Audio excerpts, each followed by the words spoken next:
معزز سامعین و ناظرین، السلام علیکم ورحمۃ اللہ وبرکاتہ۔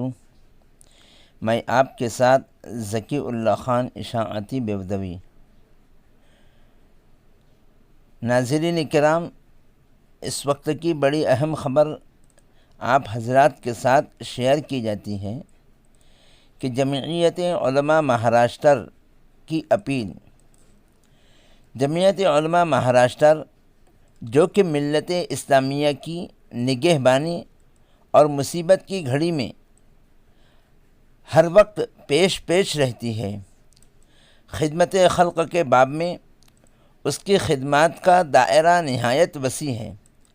ملک بھر میں کہیں بھی ناگہانی حالات ہوں یا اراضی و سماوی آفات، بلا تفریق مذہب و ملت متاثرین کی مدد و اعانت اور ان کی امداد و راحت رسانی اور بعض آباد کاری کے لیے بھرپور جد و جہد کرتی ہے۔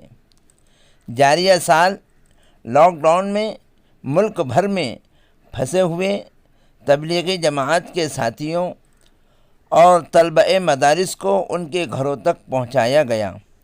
لاک ڈاؤن کے موقع پر ہزاروں مزدور، غرباء، مسافرین، بیواؤں، پریشان حال لوگوں کے لیے بڑی تعداد میں کھانے پینے کا نظم کیا گیا۔ لاکھوں کی تعداد میں راشن کٹس تقسیم کیے گئے۔ کوکن میں طوفان سے متاثرین کی، بھنڈارا میں سیلاب زدگان کی امداد کی گئی۔ کووڈ سے متاثر ہو کر مرنے والوں کی تجہیز و تکفین کی گئی۔ علاوہ ازیں ناجائز مقدمات میں برسوں سے جیلوں میں بند سینکڑوں بے گناہ مسلم نوجوانوں کی رہائی کے لیے جمعیت علماء مہاراشٹر نچلی عدالتوں سے لے کر سپریم کورٹ تک 160 مقدمات کی پیروی کر رہی ہے۔ الحمدللہ آپ کے تعاون اور جمعیت کی کوششوں سے 44 نوجوانوں کی ضمانت اور 99 لوگوں کی باعزت طریقے پر رہائی عمل میں آ چکی ہے۔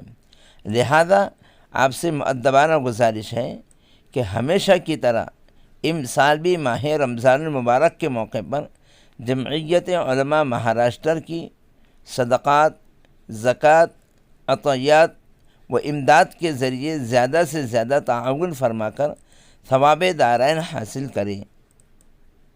اپیل کنندہ حضرت مولانا ندیم صدیقی صاحب، صدر جمعیت علماء مہاراشٹر، و حضرت مولانا مفتی محمد روشن شاہ صاحب قاسمی، جنرل سیکریٹری جمعیت علماء ودربھ و صدر دینی تعلیمی بورڈ مہاراشٹر۔